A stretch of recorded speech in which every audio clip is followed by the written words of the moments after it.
Hello students, welcome to my class and I hope that you will be fine. Our today's topic is effect of pressure and evaporation. ठीक है students, last class के अंदर हमने क्या किया था?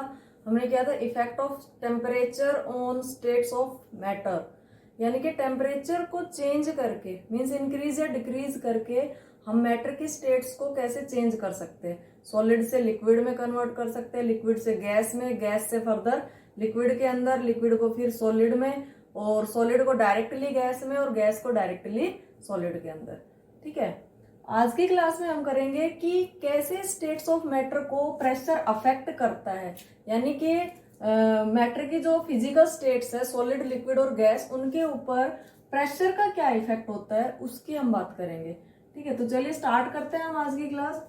देखिए, जिस तरीके से टेम्परेचर को इंक्रीज या डिक्रीज करने पे मैटर की स्टेट्स चेंज हो जाती है, सिमिलरली प्रेशर को इंक्रीज या डिक्रीज करके भी हम मैटर की स्टेट्स को चेंज कर सकते हैं। बेसिकली प्रेशर का जो इफेक्ट होता है वो गैसेस और सॉलिड्स के ऊपर ज्यादा होता है।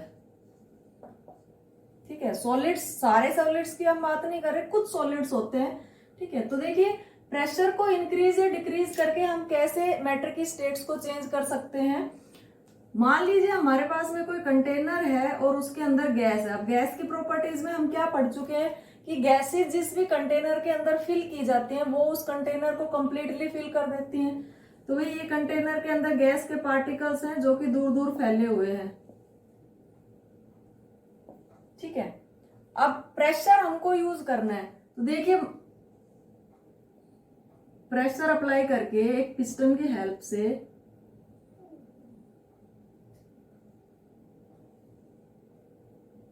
ये कोई पिस्टन है जिससे हमको प्रेशर अप्लाई करना है। अब प्रेशर जब हम इसके ऊपर लगाएंगे तो क्या होगा कि ये जो गैसेस के पार्टिकल्स के बीच में स्पेस है, जो ज्यादा जगह है, वो क्या हो जाएगा, स्पेस डिक्रीज हो जाएगा। मींस गैस के जो पार्टिकल्स हैं वो क्या होंगे, क्लोज आ जाएंगे, लाइक दिस। ठीक है,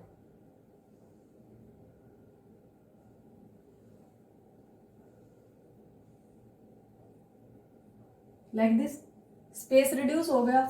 फर्दर जब हम इसको और ज्यादा कंप्रेस करते हैं, इसको हम कंप्रेसिंग बोलते हैं, मीन्स अगर और ज्यादा कंप्रेस कर रहे हैं या फिर और ज्यादा प्रेशर को हम इंक्रीज कर रहे हैं, तो गैसेस जो हैं ये एक स्मॉल वॉल्यूम के अंदर, we can say small volume के अंदर इनको इकट्ठा किया जा सकता है और वी कैन से लिक्विफाई किया जा सकता है। तो अगर गैसेस के पार्टिकल्स के बीच में स्पेस को रिड्यूस कर दिया जाए और ये स्पेस डिक्रीज कर दिया जाए तो गैसेस कन्वर्ट हो जाएंगे किसके अंदर, लिक्विड के अंदर। ठीक है, तो इसको हम लिक्विफिकेशन ऑफ गैसेस भी बुला सकते हैं, लिक्विफिकेशन ऑफ गैसेस। ठीक है, अभी देखिए यहाँ पे क्या हो रहा है कि जब हम प्रेशर इंक्रीज करते हैं तो वहां पे हमको एक काम और भी करना है। प्रेशर इंक्रीज करने के साथ साथ हमको टेम्परेचर को डिक्रीज भी करना है। टेम्परेचर को भी क्या करना है, डिक्रीज। क्यों डिक्रीज करना पड़ता है उसकी हम बात करें। देखिए, जब ये गैस के पार्टिकल्स के ऊपर प्रेशर अप्लाई किया जाता है और ये पार्टिकल्स क्लोज आते हैं, तो पार्टिकल्स क्या करते हैं, एनर्जी लूज करते हैं। वह हम पढ़ चुके हैं लास्ट जब हमने इफेक्ट ऑफ टेम्परेचर किया था उसमें भी हमने पढ़ा था कि गैसेस या वेपर्स को अगर कूल करना है, उनको वापस से लिक्विड में कन्वर्ट करना है, तो उन वेपर्स को क्या करना पड़ेगा, एनर्जी लूज करनी पड़ेगी, तभी वो वेपर्स कन्वर्ट होंगे लिक्विड के अंदर। तो सिमिलरली ये जो गैसेस के पार्टिकल्स हैं ये भी क्या करते हैं, जब ये इनका स्पेस रिड्यूस किया जाता है और वी कैन से इनके ऊपर प्रेशर इंक्रीज किया जाता है, तो ये क्या करते हैं, हीट रिलीज करते हैं, हीट रिलीज करते हैं। अब ये जो हीट रिलीज हुई है, इस हीट को रिड्यूस करने के लिए, इसको कम करने के लिए, इसको स्लो करने के लिए हम क्या यूज करते हैं, टेम्परेचर। और टेम्परेचर को क्या करना है, डिक्रीज, मतलब कि इस हीट को डिक्रीज बेसिकली करना है। तो जब भी प्रेशर को इंक्रीज किया जाता है उसके साथ साथ में हीट या टेम्परेचर को डिक्रीज किया जाता है। तो हम ये बोल सकते हैं कि जो लिक्विफिकेशन की प्रोसेस है, गैसेस को कंप्रेस किया जा सकता है, लिक्विफाई किया जा सकता है, और उसके लिए हमको क्या करना है, प्रेशर को इंक्रीज एंड टेम्परेचर को डिक्रीज। और सिंपल वर्ड्स में अगर हम बोले तो बाय इंक्रीजिंग प्रेशर और बाय कूल करके और प्रेशर इंक्रीज करके गैसेस को लिक्विफाई किया जा सकता है, इनको लिक्विड्स में कन्वर्ट किया जा सकता है। ठीक है, अभी जैसे कि हमारे पास में O2 ऑक्सीजन गैस है, इस ऑक्सीजन गैस को लिक्विफाई किया जा सकता है अंडर हाई प्रेशर, और जो लिक्विड ऑक्सीजन होती है that is blue in colour, blue colour की होती है ये लिक्विड ऑक्सीजन। ठीक है, बट अंडर हाई प्रेशर इसको स्टोर करके रखा जाता है। अगर लिक्विड फॉर्म में रखना है तो हाई प्रेशर पे ही स्टोर करके रखना, क्योंकि जैसे अगर हमने प्रेशर डिक्रीज किया तो क्या होगा, ये फर्दर कन्वर्ट हो जाएगी किसके अंदर, गैस के अंदर। क्योंकि देखिए अगर हम इस पिस्टन को ऊपर उठाते हैं तो ये जो पार्टिकल्स क्लोज आए हैं ये फर्दर क्या हो जाते हैं, अगर यहाँ पे हम टेम्परेचर चेंज नहीं करते हैं, मान लीजिए टेम्परेचर डू नॉट चेंज, नहीं किया हमने चेंज, और पिस्टन को नीचे किया तो एक बार को पार्टिकल्स क्लोजर तो आ जाएंगे, बट जैसे पिस्टन को ऊपर उठाया ये पार्टिकल्स फर्दर अपनी एक्चुअल पोजीशन ले लेंगे। ठीक है, और यहाँ पे टेम्परेचर क्या काम कर रहा है, देखिए जब ये पार्टिकल्स क्लोज आते हैं इनका स्पेस रिड्यूस होता है, तो टेम्परेचर को हम स्लो डाउन करके और वी कैन से टेम्परेचर को डिक्रीज करके इन पार्टिकल्स की एनर्जी, या हम बोल सकते हैं काइनेटिक एनर्जी को हम क्या कर रहे हैं, रिड्यूस कर रहे हैं। अब ये पार्टिकल्स इतना क्लोज आ जाते हैं कि ये एक दूसरे को होल्ड करने में, मतलब क्लोजर फोर्सेस के अंदर एक दूसरे को होल्ड करने में कैपेबल होते हैं, और ये कन्वर्ट हो जाते हैं किसके अंदर, एक लिक्विड के अंदर। ठीक है, अब ये तो बात थी कि टेम्परेचर को डिक्रीज किया है और प्रेशर को इंक्रीज किया है, बट अगर हम बात करें कि प्रेशर को डिक्रीज करें, ठीक है, तो जैसे कि हमारे पास में सॉलिड्स है, एक हमारे पास में बहुत ही कॉमन सॉलिड है ड्राई आइस। ड्राई आइस क्या होता है, solid carbon dioxide, solid CO2 को हम ड्राई आइस बुलाते हैं। क्यों बोलते हैं इसको ड्राई आइस, देखिए बेसिकली जो सॉलिड CO2 है ये एक व्हाइट सब्सटेंस होता है, व्हाइट कलर का, और जो सॉलिड ये जो सब्सटेंस है सॉलिड कार्बन डाइऑक्साइड, ये डायरेक्टली गैस में कन्वर्ट होती है, डायरेक्ट सॉलिड से कार्बन डाइऑक्साइड गैस में कन्वर्ट हो जाती है without going to liquid state, liquid state में नहीं जाती है। तो हम बेसिकली बोल सकते हैं कि ये सबलाइम्स होती है, क्योंकि हमने सब्लिमेशन में पढ़ा है कि सॉलिड डायरेक्टली कन्वर्ट हो जाता है गैस में, और गैस डायरेक्ट कन्वर्ट होती है सॉलिड के अंदर। ठीक है, तो क्योंकि ये लिक्विड स्टेट में नहीं जाती है इसलिए इसको क्या बुलाते हैं, ड्राई आइस बुलाते हैं, सूखी बर्फ। ठीक है, कूलिंग प्रॉपर्टीज इसकी काफी ज्यादा होती है, हमारी जो ऑर्डिनरी आइस होती है जो हम अपने घर में देखते हैं उस आइस से इसकी कूलिंग प्रॉपर्टीज ज्यादा होती हैं। तो चलिए बात करते हैं सॉलिड कार्बन डाइऑक्साइड की। सॉलिड कार्बन डाइऑक्साइड को स्टोर करके रखा जाता है अंडर हाई प्रेशर। ठीक है, आपने देखा होगा कि सॉलिड कार्बन डाइऑक्साइड को यूज करते हैं, जैसे कि आइसक्रीम्स हैं, तो आइसक्रीम्स को कूल रखने के लिए जो आइसक्रीम सेलर होते हैं, डीप फ्रीज के अंदर फूड को अगर डीप फ्रीज करके रखना है तो वहां पे क्या यूज की जाती है, सॉलिड CO2 यूज की जाती है। ठीक है, बेसिकली अपने यहाँ पे सर्दियों में बोलते हैं कि कई बार जब बहुत ज्यादा ठंड होती है तो बोलते हैं कि पाला गिरा है, तो वो जो पाला होता है वो भी एक्चुअल में क्या होती है, सॉलिड CO2 या ड्राई आइस ही होती है। ठीक, अब जो सॉलिड CO2 है इसको स्टोर किया जाता है under high pressure, high pressure. ठीक है, प्रेशर ज्यादा है इट मीन्स टेम्परेचर कम है। ठीक, बट जैसे ही हम टेम्परेचर इंक्रीज करते हैं, टेम्परेचर इंक्रीज करने का मतलब क्या हो गया कि अगर इसको एटमॉस्फेरिक टेम्परेचर या रूम टेम्परेचर पर भी लेकर आते हैं तो उसी को हम टेम्परेचर इंक्रीज करना बोल रहे हैं, और प्रेशर यहां पे डिक्रीज कर रहे हैं। अगर प्रेशर डिक्रीज कर दिया जाए और टेम्परेचर को इंक्रीज कर दिया जाए तो ये जो सॉलिड कार्बन डाइऑक्साइड है ये डायरेक्टली कन्वर्ट हो जाती है इनटू कार्बन डाइऑक्साइड गैस।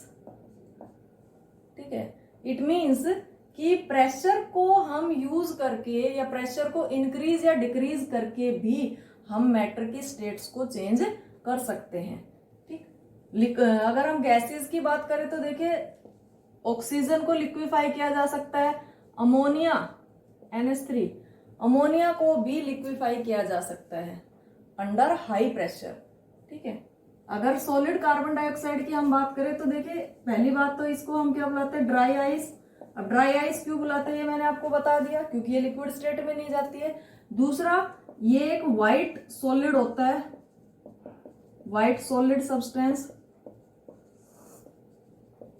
ठीक है, तीसरी बात कि इसकी कूलिंग प्रॉपर्टीज जो होती है या कूलिंग इफेक्ट जो है वो ऑर्डिनरी आइस के कंपैरिजन में ज्यादा होता है। मतलब जो हम आइस अपने आसपास देखते हैं, वाटर की जो हम आइस देखते हैं उसके कंपैरिजन में सॉलिड CO2 ज्यादा कूल होती है, ज्यादा कूलिंग प्रोड्यूस कर सकती है। इसलिए कूलिंग पर्पज के लिए सॉलिड CO2 को प्रीफर किया जाता है as compare to ordinary ice. ठीक है, so this is our effect of pressure on states of matter. Next जो हमारे पास में है टॉपिक वो है इवेपरेशन। इवेपरेशन क्या होता है, देखिए कई बार क्या होता है कि विदाउट चेंजिंग टेम्परेचर हम किसी लिक्विड का टेम्परेचर चेंज भी नहीं करते हैं लेकिन फिर भी वो लिक्विड क्या हो जाता है, इवेपरेट हो जाता है, मतलब वेपर्स में कन्वर्ट हो जाता है एट रूम टेम्परेचर। ठीक, जैसे इन दिनों अभी समर्स चल रहे हैं तो आपने अगर किसी बर्तन के अंदर पानी रखा है, ठीक है, तो हम क्या देखते हैं कि धीरे धीरे उस वाटर का वॉल्यूम डिक्रीज हो रहा है, वॉल्यूम कम हो जाता है। तो वो पानी का वॉल्यूम कम कब होगा, अगर या तो हम उसको गर्म करेंगे वो वेपर्स में कन्वर्ट होगा। ठीक, अब हम उसको गर्म कर ही नहीं रहे हैं, वो रखा रखा वॉल्यूम डिक्रीज हो रहा है, तो इसका मतलब कि वेपर्स तो बन रहे हैं वाटर के अंदर से। ठीक है, तो ये जो प्रोसेस है जिसमें टेम्परेचर को हम इंक्रीज या डिक्रीज नहीं कर रहे हैं, हम नहीं कर रहे हैं, एटमॉस्फेरिक टेम्परेचर के ऊपर क्या हो रहा है, टेम्परेचर के ऊपर वाटर का क्या हो रहा है, इवेपरेशन या किसी भी लिक्विड का इवेपरेशन। इवेपरेशन को हम हिंदी में बोलते हैं वाष्पीकरण, वाष्पीकरण बोलते हैं। ठीक है, यानी कि वाष्प बन जाना। तो इसको हम डिफाइन करते हैं, changing of a liquid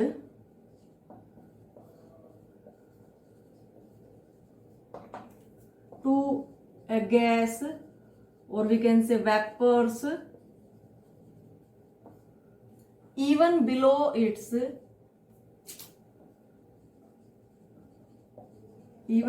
its boiling point। यानी कि किसी लिक्विड को हम उसके बॉइलिंग पॉइंट पर भी नहीं लेकर जा रहे हैं, without reaching to boiling point ये लिक्विड कन्वर्ट हो रहा है किसमें, गैस के अंदर या फिर वेपर्स के अंदर, और इस प्रोसेस को हम क्या बुलाते हैं, इवेपोरेशन। देखिए आपने देखा होगा कि मान लीजिए हमारे पास में कोई बर्तन है जिसके अंदर हॉट वाटर है या फिर हॉट टी है या हॉट मिल्क है। ठीक है, मान लीजिए कप है और एक हमारे पास में बाउल, तो उस बाउल के अंदर भी हमारे पास में क्या है, हॉट वाटर या सेम वही। तो दोनों में से इवेपोरेशन जल्दी किसका होगा, दोनों में से कूलिंग जल्दी किसकी होगी, बाउल के अंदर जो मिल्क है उसकी ना, क्योंकि यहां से इवेपोरेशन जल्दी होगा, यहां से जल्दी वेपर्स निकल जाएंगे। क्यों निकल जा रहे हैं अब ये वेपर्स, हम तो इसको गर्म नहीं कर रहे हैं। ठीक है, क्योंकि ये बाउल बड़ी है और इसका सरफेस एरिया थोड़ा ज्यादा है। कप जो है इसकी अंदर जो हॉट वाटर या हॉट मिल्क है वो ठंडा तो होगा लेकिन बाउल के कंपैरिजन में टाइम लेगा। ठीक, तो किसी भी लिक्विड को बिना उसके बॉइलिंग पॉइंट पर लेकर जाए, अगर वो वेपर्स में कन्वर्ट हो रहा है तो उसको हम क्या बुलाते हैं, इवेपोरेशन। ठीक है, अब अगर हम बात करें वाटर की, मान लीजिए वाटर का बॉइलिंग पॉइंट क्या होता है, 100 डिग्री सेल्सियस। ठीक, अब वाटर को जब तक हम 100 डिग्री सेल्सियस तक बॉईल नहीं करेंगे तब तक तो इसके वेपर्स नहीं बनने चाहिए, है ना।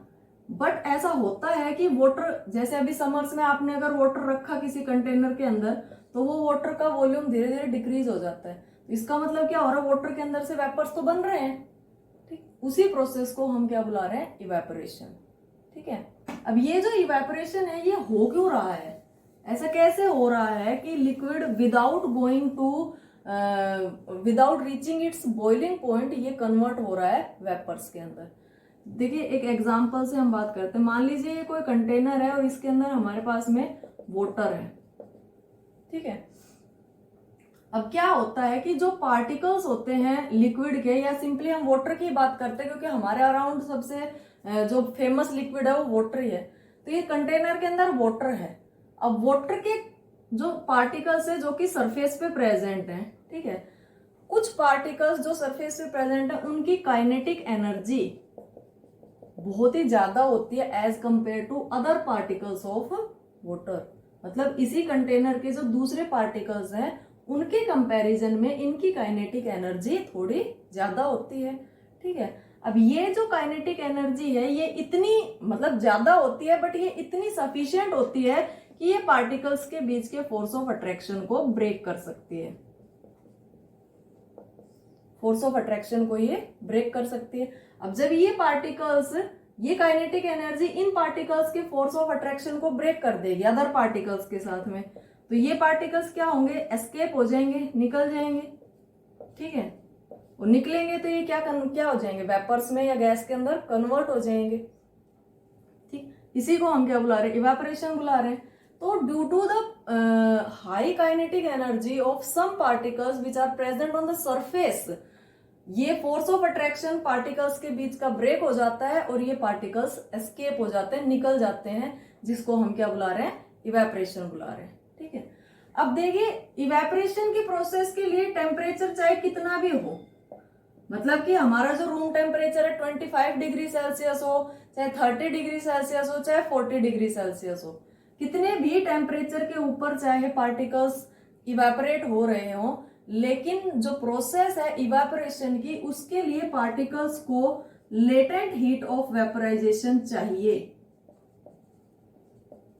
Heat of vaporisation must be supplied.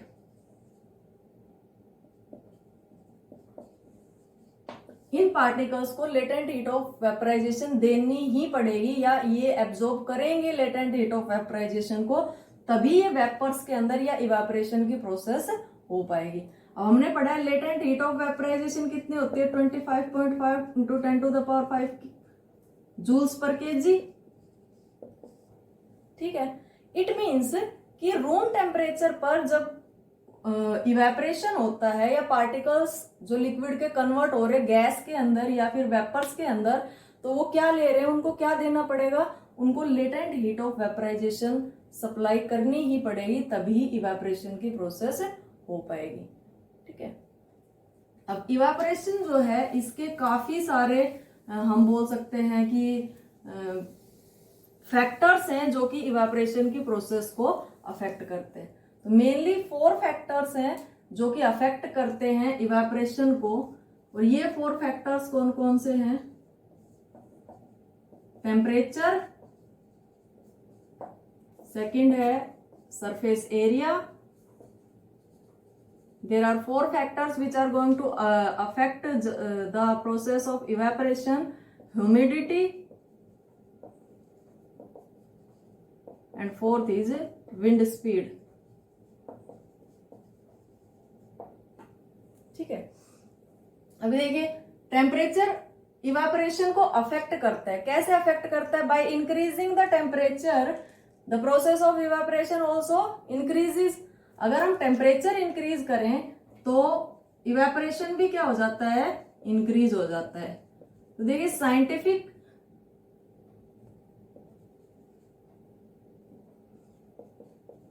Scientific meaning में अगर हम बात करें तो साइंस की लैंग्वेज में हम क्या, अगर एक चीज इंक्रीज कर रहे हैं उसके साथ में दूसरी भी इंक्रीज हो रही है, या एक को डिक्रीज करते हैं तो दूसरी भी डिक्रीज हो रही है, तो उसको हम क्या बुलाते हैं, प्रोपोर्शनलिटी से शो करते हैं। ठीक है, तो इसका मतलब क्या हुआ कि टेम्परेचर डायरेक्टली प्रोपोर्शनल है किसके, इवेपोरेशन, या हम बोल सकते हैं रेट ऑफ इवेपोरेशन के। ठीक, डायरेक्टली प्रोपोर्शनल का मतलब क्या हुआ कि अगर टेम्परेचर इंक्रीज हुआ तो इवेपोरेशन की रेट भी इंक्रीज होगी। रेट इंक्रीज होने से मतलब इवेपोरेशन ज्यादा होगा। अगर हमने टेम्परेचर को डिक्रीज किया तो इवापोरेशन की रेट भी क्या हो जाएगी, डिक्रीज हो जाएगी। देखिए एक एग्जांपल से समझते हैं। अभी इन दिनों यहाँ हमारे पास में हॉट और ड्राई डेज हैं, है ना, गर्मी का टाइम चल रहा है। तो आप देखते हो जब भी हम क्लॉथ्स, जो हमारे कपड़े गीले होते हैं, वेट होते हैं, उनको ड्राई करते हैं, वेट क्लॉथ्स को, तो वो जल्दी सूख जाते हैं। जो वेट क्लॉथ्स की जो ड्राइंग है वो किसके ऊपर बेस्ड होती है, वो बेस्ड होती है इवापोरेशन के ऊपर। ठीक है, कैसे कि वे जो हमारे गीले कपड़े हैं उनके अंदर गीलापन किसकी वजह से, वाटर की वजह से। अब ये वाटर अगर इवापोरेट हो जाए, निकल जाएगा, तो क्या होगा, क्लॉथ्स वेट हो जाएंगे। अब कपड़े सुखाने के लिए हमको पता है, कपड़े सुखाने के लिए हमें क्या चाहिए, गर्मी चाहिए, टेम्परेचर ज्यादा चाहिए। तो ज्यादा टेम्परेचर अगर होगा तो इवापोरेशन फास्ट होगा और क्लॉथ्स जल्दी ड्राई हो जाएंगे। ठीक है, सिमिलरली अगर टेम्परेचर कम हुआ, जैसे कि हम विंटर्स की बात करें, तो सर्दियों में अगर हम देखते हैं कि हमारे एटमॉस्फेयर का टेम्परेचर कम होता है, तो उस दौरान जो प्रोसेस होती है इवापोरेशन की वो स्लो होती है, क्योंकि टेम्परेचर इसको अफेक्ट करता है। तो सर्दियों में जब हम कपड़े सुखाते हैं तो वो सूखने में टाइम लेते हैं। क्यों लेते हैं टाइम, क्योंकि टेम्परेचर कम है, इसलिए वाटर का इवेपोरेशन नहीं हो पाता है। ठीक है, तो टेम्परेचर को इंक्रीज या डिक्रीज करके रेट ऑफ इवेपोरेशन को इंक्रीज या फिर डिक्रीज किया जा सकता है। ठीक, नेक्स्ट है हमारे पास में surface area. Similarly surface area के भी डायरेक्टली प्रोपोर्शनल होती है evaporation. Surface area directly affect करता है रेट ऑफ इवेपोरेशन को, कि अगर सरफेस एरिया को इंक्रीज किया तो इवेपोरेशन भी इंक्रीज होगा, और अगर सरफेस एरिया डिक्रीज हुआ तो इवेपोरेशन भी डिक्रीज होगा। अभी अभी हमने बात की कि हमारे पास में एक तो कप है जिसके अंदर हॉट सूप या हॉट मिल्क या हॉट टी कुछ भी है, और एक हमारे पास में बाउल है जिसके अंदर same hot milk, hot T या हॉट वाटर है। तो ज्यादा जल्दी ठंडा मिल्क, इनमें से ज्यादा जल्दी ठंडा कूलिंग किसके अंदर होगी, बाउल के अंदर होगी, है ना। क्यों होगी बाउल के अंदर, क्योंकि बाउल का सरफेस एरिया कप से ज्यादा है। ठीक है, सिमिलरली मान लीजिए कपड़े सुखाने के लिए हम बात करें, तो जब भी हम वायर के ऊपर कपड़े डालते हैं ड्राइंग के लिए, तो अगर सारे कपड़ों को एक ही जगह पे डाल दिया आपने, तो वो जल्दी सूखेंगे या देर से सूखेंगे, टाइम लेंगे ना। क्यों, क्योंकि वो सारे एक जगह पे, मतलब सरफेस एरिया कम है। और उन्हीं कपड़ों को अगर आपने अलग अलग फैलाकर रखा है तो वो जल्दी सूख जाएंगे, जल्दी ड्राई हो जाएंगे। क्यों, क्योंकि सरफेस एरिया इंक्रीज हो गया, और सरफेस एरिया इंक्रीज हुआ तो रेट ऑफ इवेपोरेशन भी इंक्रीज हो गया, इसलिए कपड़े जल्दी सूख गए हैं। ठीक है, सिमिलरली ह्यूमिडिटी। चलिए ह्यूमिडिटी से पहले मैं एक बार विंड स्पीड बताती हूँ। विंड स्पीड क्या होता है, भी हवा की स्पीड के ऊपर भी रेट ऑफ इवेपोरेशन डिपेंड करती है। ठीक, अब विंड स्पीड क्या करती है, ये कुछ वाटर वेपर्स को अपने साथ में ले जाती है। हवा जब चलती है तो वो वाटर वेपर्स को अपने साथ बहाकर ले जाती है। ठीक है, तो हम देखते हैं कि जब कपड़े हम सुखा रहे हैं तो वो कपड़े अगर हवा तेज चल रही है तो जल्दी ड्राई हो जाते हैं, जल्दी सूख जाते हैं। क्यों, क्योंकि इवेपोरेशन वाटर का जल्दी हो जाता है। सिमिलरली अगर हवा नहीं चल रही है तो उस केस में कपड़े सूखने में टाइम लेते हैं। क्यों लेते हैं टाइम, क्योंकि इवेपोरेशन की प्रोसेस स्लो हो जाती है। ठीक है, ह्यूमिडिटी कैसे अफेक्ट करती है, देखिए ह्यूमिडिटी के अफेक्शन से पहले ह्यूमिडिटी होती क्या है इसकी बात करते हैं हम। ठीक है, ह्यूमिडिटी एक वर्ड है जो कि हमको बताता है presence of water vapours in air. Air के अंदर कितने वाटर वेपर्स प्रेजेंट हैं उसको हम डिफाइन करते हैं या इंडिकेट करते हैं, शो करते हैं बाय द टर्म ह्यूमिडिटी। अभी देखिए इन दिनों एयर जो है वो ड्राई है ना, क्योंकि समर्स चल रहे हैं। अब ये जो ड्राई एयर है इसका क्या मतलब है कि एयर के अंदर वाटर वेपर्स कम है, लेसर अमाउंट में है।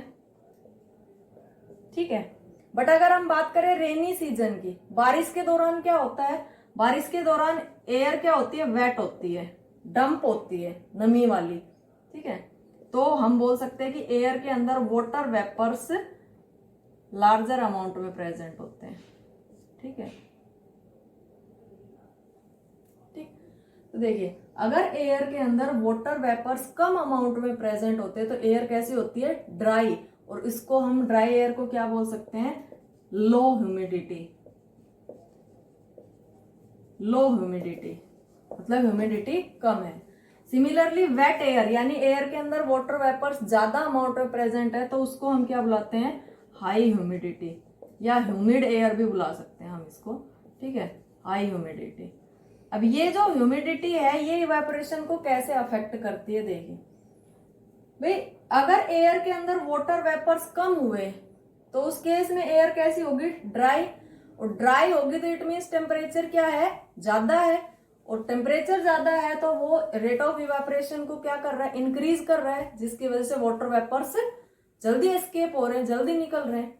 जबकि हम बात करें अगर एयर के अंदर ऑलरेडी वाटर वेपर्स ज्यादा है, मतलब एयर कैसी है, डैम्प है, नमी वाली है, तो उस केस में प्रोसेस जो है इवेपोरेशन की वो स्लो डाउन हो जाती है। अब इवेपोरेशन की प्रोसेस स्लो डाउन होगी तो जो हमारी क्लॉथ्स हैं या जो कपड़े हमने सुखाए हैं वो देर से सूखेंगे। जैसे कि हम बात करें भाई, हमारी जो रेनी सीजन के अंदर जो एयर होती है वो डैम्प होती है, उसमें वाटर वेपर्स ज्यादा होते हैं, तो उस दौरान अगर आप कपड़े सुखाते हो तो वो कपड़े सूखने में टाइम लेते हैं। क्यों लेते हैं, क्योंकि रेट ऑफ इवेपोरेशन स्लो होती है। बट अगर आप अभी इन दिनों में, यानी मई और जून का जो मंथ्स हैं, इनके अंदर क्या होती है, एयर हमारी ड्राई है, मतलब लो ह्यूमिडिटी है, तो अभी अगर आप कपड़े सुखाते हो तो थोड़ी देर हम देखते हैं कि क्लोथ्स हमारे ड्राई हो गए। क्यों ड्राई हो गए, क्योंकि रेट ऑफ इवेपोरेशन काफी फास्ट है। ठीक है, अब देखिए, एयर के अंदर हम बोल रहे हैं, एयर के अंदर वाटर वेपर्स होते हैं कि नहीं होते हैं। एयर के अंदर एक्चुअली में वाटर वेपर्स आते कहां से हैं, है ना, एयर के अंदर वाटर वेपर्स आते हैं by the process of evaporation. अब इवेपोरेशन की जो प्रोसेस है वो डिफरेंट तरीके से होती है, जैसे पोन्ड्स के अंदर से भी वाटर इवेपोरेट होता है, लेक्स के अंदर से भी, रिवर्स के अंदर से भी,